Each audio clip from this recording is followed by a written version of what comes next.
Literal na walang palag ang kaisa-isang appointed Son of God and the owner of the universe, which is si Pastor Apollo Kibuloy dito sa ating Department of Justice Secretary Boying Remulla.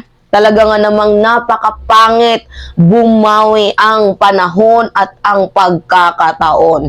Talagang niliteral na it's payback time. Ngayon, basahin natin tong balitang to.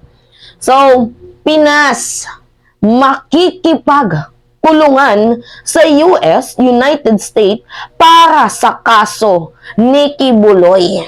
Sana din yung US din makipagtulungan din dito sa Pilipinas para sana sa kaso ni Maharlika. 'Di ba? Palitan kung si Kibuloy iitsapwera doon sa Amerika, sana yung Amerika itsapwera din dito si Maharlika para naman mabayaran din ni Maharlika ang kanyang napakalaking kasalanan. Talaga nga namang nagkahetot-hetot ang ang taon ngayon ni Pastor Apollo Kibuloy, no? Kasi ngayong January din, ngayong taon na to guys, ngayong January, yung kaso ng mga nagkaso dito kay Pastor Apollo Kibuloy laban sa kanyang allegedly pang-aabuso sa mga kabataan, sex trafficking, mga ganyang kaso, ay kakaharapin niya ngayong taon. So, bali yung hearing, if I'm not mistaken, sa January 23 or January 19. Pero ngayong January din yun guys, kaya abang-abang tayo. Yung hinawakang kaso ni Senator Risa Ontiveros. And ngayong taon din mismo guys, gumagapang na din ang kaso ni Kibuloy dito sa Amerika. Kasi may mga tao na, you know, na napinsala ni Pastor Kibs doon sa Amerika na nagsampa ng kaso laban sa kanya. If I'm not mistaken, ngayong simula ngayong March 19 hanggang November. But anyway, dito tayo mag-focus. Basahin lang muna natin to guys kasi magandang balita rin ito para sa mga gustong makamit ang hustisya kasi allegedly, 'di ba, sabi nila may naabuso itong si Pastor Apollo Kibuloy. Pero ang tanong dito, ibibigay kaya ni FPRRD itong si Kibuloy sa Amerika? So basahin natin. Makikipagtulungan ang Pilipinas sa gobyerno ng Amerika kaugnay sa paghahanap kay Apollo Kibuloy. Ito ang posisyon ng Department of Justice. Guys, sabi ko sa inyo desisyon na mismo ng DOJ. Kaya nga in the first ng video ko, yung intro ko, 'di ba? Talagang literal na wala ng palag ang appointed Son of God and the owner of the universe na si Pastor Apollo Kibuloy dito kay Department of Justice Secretary Boying Remulla.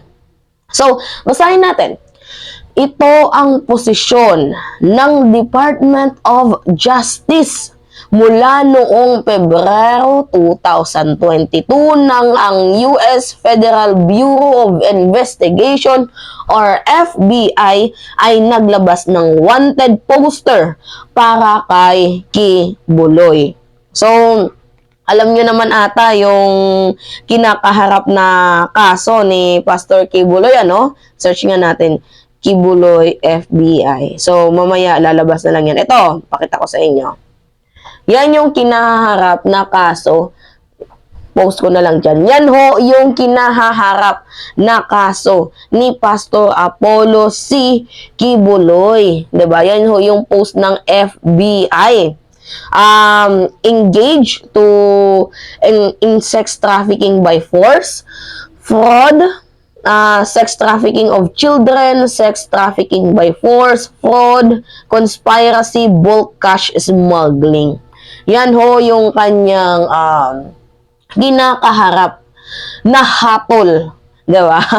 ng FBI sa kanya. So, obligado guys ang Pilipinas na makipagtulungan sa gobyerno ng Amerika sa paghahanap kay Kibuloy ayon sa matagal ng extradition treaty sa pagitan ng Pilipinas at United States. So, ganito guys yung mangyayari. Dahil nga tayo ay napaloob, basahin lang muna natin dito Ang Pilipinas ay pumasok sa isang extradition treaty sa US noong November 13, 1994. So, panahon pa yan ata ni Diosdado, if I'm not mistaken. Correct me if I'm wrong na lang. Kung sino yung presidente noong 1994 na naging epektibo noong November 22, 1996.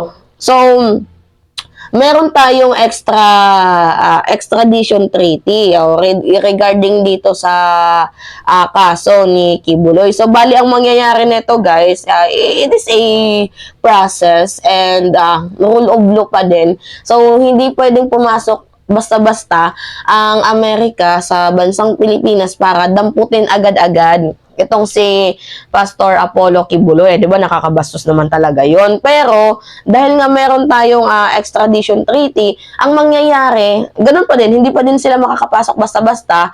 Susunod sila sa rule of law and due process, which is, ang kailangan ay magpasa muna ang Amerika, kailangan muna nilang magpasa ng request for extradition. So, magpapasa muna sila ng extradition. At syempre, yung pinakamahalaga dito ay yung warrant of arrest. Which is, yun na nga, meron naman warrant of arrest kasi kinontent ko na yun sa inyo before. Hindi ko na mahanap yung article niya, pero if ever man na makita ko, post ko na lang dyan. Pero kung wala, malilit kasi na letter yun, yung mga request ng mga nagsampa ng kaso laban dito kay Pastor Apollo C. Kibuloy. Anyway, kung mayroon man, ipopost ko na lang dyan. Yan.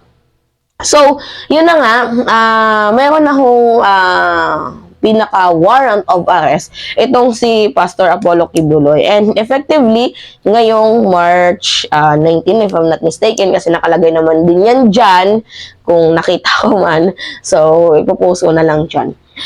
So, ngayon, ang ano natin dito, ang pinaka-point natin dito, ibibigay nga ba siya ni President Rodrigo, former President Rodrigo Roa Duterte? Well, para sa akin, if ito na nga, pumasok na dito yung salitang extradition, wala na siyang magagawa. Kahit itago niya pa yan, si Pastor Apollo C. Kibuloy. So, you know guys, kapag may kasalanan, kailangan talagang bayaran. Ano? Kapag merong nagawang mali, kailangang pagbayaran. Hindi man ngayon, hindi man bukas, pero meron ding panahon para sa mga yan.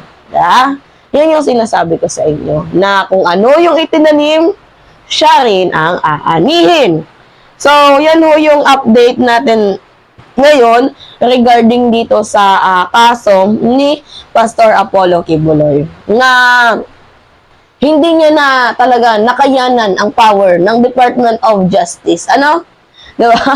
Hindi na siya nakagawa ng miracle.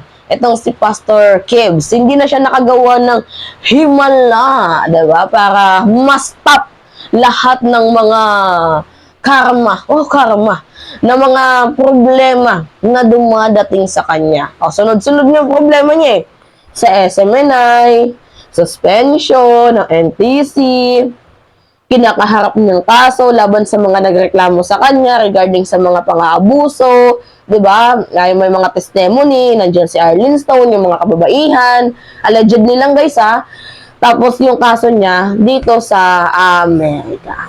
Anyway, that is a update. So, bad news sa kanya, good news sa atin. Kasi kung totoo man tong mga kaso niya, edi there is justice pa din. So, yun lamang ho guys. That's me again, si Mima Alicia. At nagbabalik ulit para sa ating panibagong video.